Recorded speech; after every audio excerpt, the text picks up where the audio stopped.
آج ثابت ہو گیا پارلیمنٹ سپریم ہے۔ قومی یکجہتی کی شاندار مثال قائم کی گئی۔ اب من مانے فیصلوں کا خاتمہ ہوگا۔ وزیر اعظم شہباز شریف کا قومی اسمبلی میں خطاب، کہا بے نظیر بھٹو نواز شریف کا ادھورا خواب پورا ہو گیا۔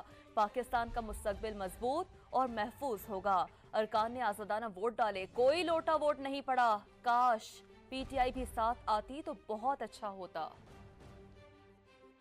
یہ ایک تاریخی دن ہے۔ ایک محلاتی سازش ہوا کرتی تھی اور جس کے ذریعے حکومتوں کو گھر بھجوایا جاتا تھا، جس کے ذریعے وزراء اعظم کو ان کی چھٹی کرائی جاتی تھی، جس کے ذریعے منمانی فیصلوں سے ریکوٹیک کار کے جس سے کہ پاکستان کے خزانے کو اربوں ڈالر کے نقصان ہوئے۔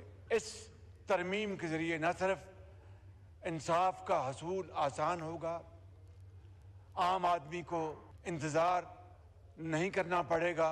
جتنے 20 ساتھیوں نے، بزرگوں، بھائیوں اور بہنوں نے اس ترمیم کے لیے یہاں پر ووٹ ڈالے ہیں 225 حق میں، وہ یہ زعماء ان کی پارٹیز کے آنریبل ممبرز نے اور آزاد اراکین نے، انہوں نے ووٹ ڈالے ہیں۔ کوئی یہاں پر لوٹا ووٹ نہیں ہے۔ جناب اسپیکر، میں آپ کو بتانا چاہتا ہوں، کاش پی ٹی آئی بھی اس میں آتی اور آج آتی تو بہت اچھا ہوتا۔ یہ آج طے ہو گیا کہ پارلیمنٹ سپریم ہے۔ اس ترمیم کے ذریعے انشاءاللہ جو خطرات جو منڈلا رہے تھے وہ ختم ہو گئے۔ اس ملک کا جو مستقبل ہے وہ انشاءاللہ مضبوط ہوگا، محفوظ ہوگا۔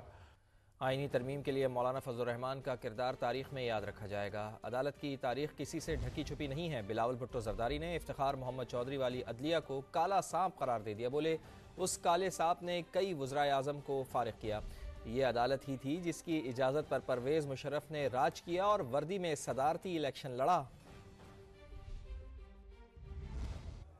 ہم بھول چکے ہیں کہ پاکستان کی عدالت کی تاریخ کیا ہے۔ ڈکٹیٹرشپ کو کامیاب ہونے میں صف اول کا کردار تو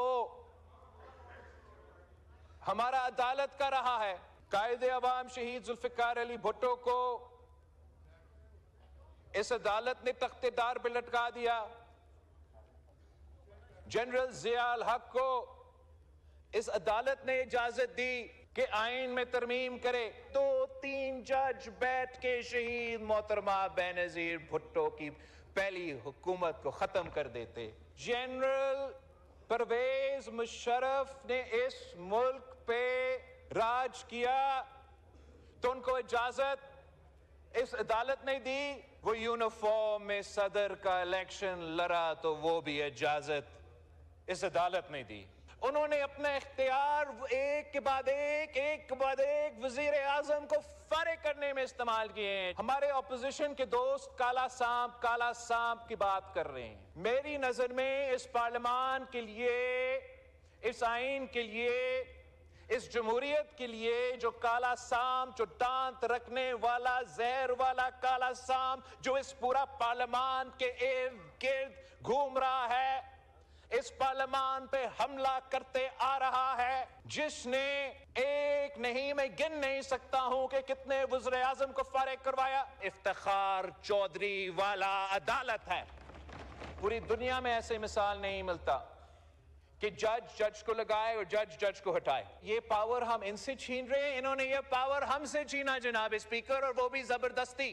جج کو لگانا، جج کو ہٹانا، یہ اختیار صدر پاکستان کے پاس تھا۔ کسی نے جنرل ضیاء الحق کو نہیں روکا کہ آپ عامر ہو، آپ کون ہوتے ہو جج لگانے کے لیے۔ پہلی دفعہ یہ اختیار وزیر اعظم سے چھین کے چیف جسٹس کے پاس کب گیا تھا؟ یہ 1996 کی بات ہے۔ شہید محترمہ بینظیر بھٹو اس ملک کی وزیر اعظم تھی اور یہ برداشت نہیں ہو رہا تھا کہ شہید محترمہ بینظیر بھٹو اس ملک کی جج اپوائنٹ کرے گی۔